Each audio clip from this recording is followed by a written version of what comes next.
Welcome back. Halo Sobat Kotak Masalah, selamat datang dan selamat berjumpa kembali.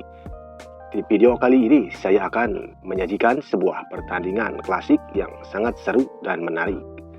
Kali ini ada seorang pria kelahiran Latvia di kota Riga, November 1936. Ya, Mikhail Tal, atau nama lengkapnya Mikhail Nekemivich Tal, seorang juara dunia catur ke-8, yaitu pada tahun 1960-61, sebelum akhirnya direbut kembali oleh Mikhail Botvinnik. Tal dianggap sebagai salah satu pemain bertipikal menyerang yang paling jenius di masanya. Ia biasa dipanggil Misa atau Magician from Riga. Mikhail Tal di sini memegang bidak putih, dengan lawannya Robert Vorbis memegang bidak hitam. Permainan dimulai pion naik ke E4, dibalas hitam pion ke C5, pertahanan Sisilia. Kuda putih naik ke F3, Vorbis pion naik ke D6, Tal pion ke D4 mengajak pertukaran pion. Vorbis pion pukul pion, Tal kuda pukul pion. Dibalas hitam kuda naik ke F6. Tentu di sini menyerang pion putih. Kuda melindungi pion. Pion ke G6, gajah ke C3. Tentu di sini hitam gajah naik ke G7. Persiapan rokade sayap raja. Putih pion naik ke F3, menambah perlindungan pion pusat. Yugoslav attack. Hitam kuda naik ke C6, dibalas dengan gajah ke C4, mengintai sayap raja hitam. Lanjut hitam rokade sayap raja. Tal menteri ke D2, hitam kuda mundur ke D7, membuka diagonal gajah hitam. Tal menunda rokade dengan terlebih dahulu pion naik ke H4. Jelas di sini idenya untuk menyerang sayap raja. Pion akan terus naik ke H5. Kuda naik menyerang gajah. Gajah mundur ke B3. Lanjut kuda menyerang gajah ke A5. Tal membiarkan gajahnya di sini karena memang sudah tidak bisa bergerak lagi. Dengan melanjutkan pion naik ke H5, masih terus menyerang sayap raja. Hitam kuda C4 menyerang menteri dan gajah. Menteri bergeser ke H2, kuda pukul gajah. Tal lanjut menteri pukul kuda. Kemudian di sini kuda juga lanjut pukul gajah dan pion pukul kuda. Di sini setelah hitam gajah ke D7, Tal baru melakukan rokade sayap menteri. Hitam pion naik ke E6. Lanjut Tal pion F4, dibalas menteri ke B6. Jelas di sini menyerang kuda 2 kali. Tal lanjut pion naik ke F5, menambah tekanan sayap raja. Di sini Vorbis menjawab dengan pion pukul pion. Tapi sebelum pion pukul pion, sebetulnya di sini bisa menyerang kuda dengan pion naik ke E5. Jelas di sini kuda tidak bisa lari, karena bila kuda lari maka menteri akan hilang.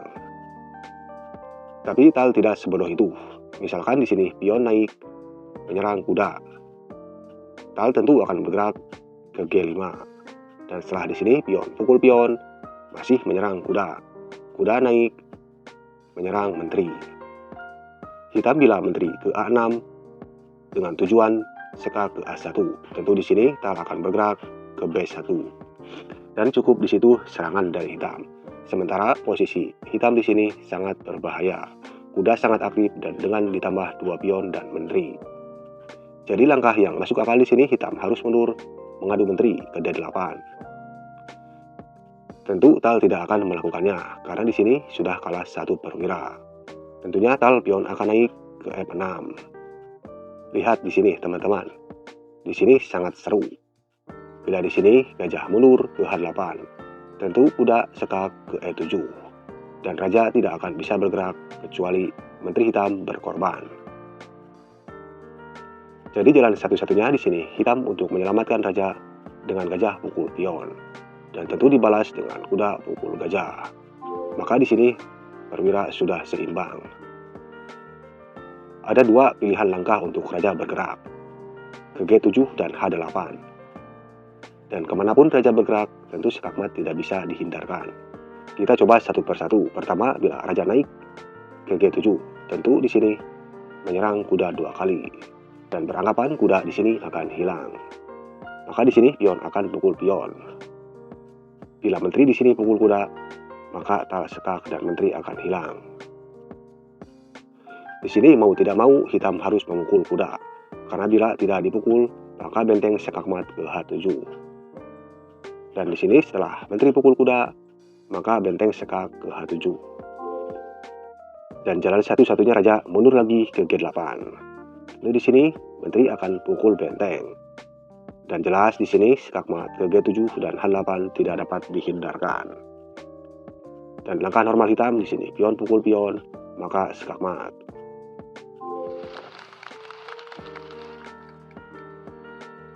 Baiklah sobat kotak masalah, kembali di posisi ini. Di sini Porbis pukul pion dengan pion. Tal membalas pion kali pion. Dan lagi-lagi di sini Porbis tidak mau menekan kuda pion naik ke E5. Tapi dengan memilih raja bergerak ke H8. Dan di sini benteng ke F1. Tentu idenya sangat sederhana. Pion naik ke F6. Jelas gajah akan terjebak. Jadi sebelum gajah terjebak, Porbis di sini gajah pukul kuda. Dan di sini lagi-lagi tal mengorbankan benteng dengan pukul gajah. Jelas di sini pion naik menyerang benteng. Benteng di sini dipasung oleh menteri dan pion. Ada dua langkah untuk menyelamatkan menteri, yaitu benteng bergerak ke D3 atau benteng bergerak ke E4. Tapi kalau langkah itu dilakukan, berarti namanya bukan Mikhail Tal. Jelas Tal di sini akan melakukan langkah yang aneh dengan menteri naik ke H6. Baik sobat kotak masalah, kita bahas sedikit langkah Tal di sini. Di sini langkah aslinya Porbis memukul benteng dengan menteri. Bagaimana di sini bila pion pukul benteng? Masih menyerang kuda. Tentu menteri akan sekak ke F6. Dan langkah paksaan raja ke G8. Dan pion naik ke H6. Jelas ancaman skakmat di G7 tidak bisa dihindarkan. Ya di sini setelah pion pukul kuda, skakmat.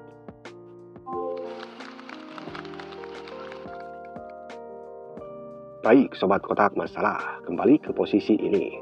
Setelah Tal di sini memindahkan menteri ke H6. Porbis di sini pukul benteng dengan menteri. Di sini Tal sekak menteri ke F6. Tentu pilihan raja cuma satu ke G8. Dan lagi-lagi Tal di sini mengorbankan kuda naik ke D5. Di sini bila menteri pukul kuda dan tentu kuda itu beracun, maka Tal sekak dan raja bergerak ke H8. Dan di sini tentu pion ke H6. Benteng bergeser melindungi skakmat ke G7. Jelas di sini Tal sekak ke F6. Tentu benteng akan melindungi sekak dan akhirnya skakmat.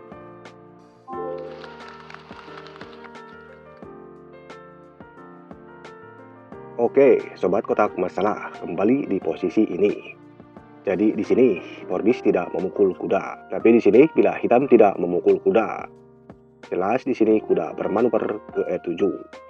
Skakmat terjadi. Jadi di sini hitam memindahkan benteng ke E8.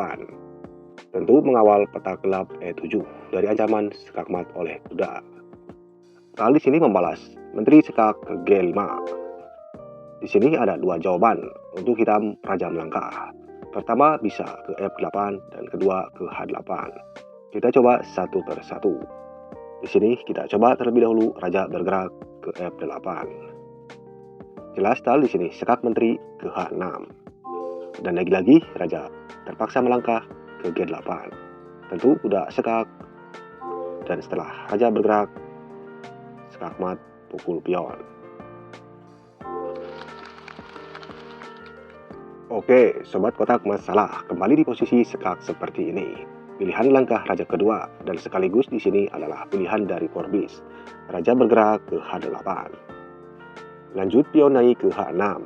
Lagi-lagi ancaman sekak mat di petak G7. Hitam di sini mengawal petak G7 dengan pion naik ke E4. Tentu menteri di sini mengawal G7. Tal menutup kawalan menteri pion naik ke F6. Dan di sini benteng bergerak seter ke G8. Silahkan teman-teman temukan skakmat 3 langkah di posisi seperti ini.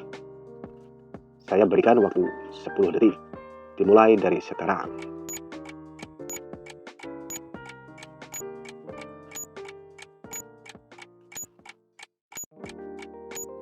Oke, waktu telah habis. Ya, langkah pertama menteri naik ke G7, mengorbankan dirinya. Dan tidak ada langkah selain benteng pukul menteri. Dibalas pion sekak pukul benteng. Tentunya langkah paksaan dan langkah satu-satunya raja ke G8. Dan skakmat indah kuda ke E7.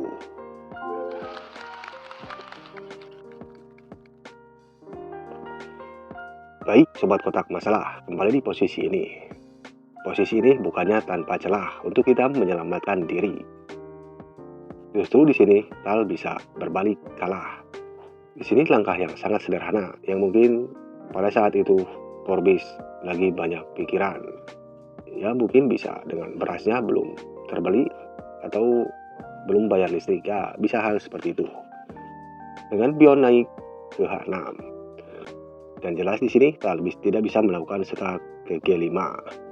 Misal di sini kuda menyelamatkan diri sekak ke E7. Jelas raja naik ke H7. Lihat di sini tidak ada jalan untuk sekak lagi. Atau bisa di sini kuda mengorbankan diri lagi.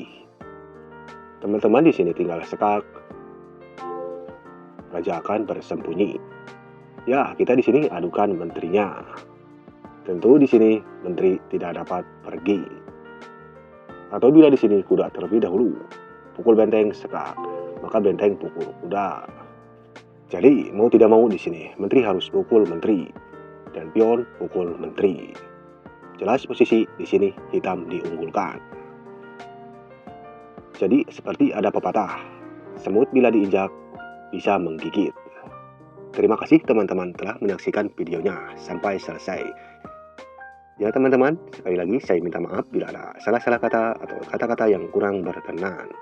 Dan tolong terus dukung channel ini dengan cara di subscribe, bagikan, like, dan tentunya dinyalakan loncengnya agar tak ketinggalan video terbaru dari kotak masalah. Sekian dan terima kasih.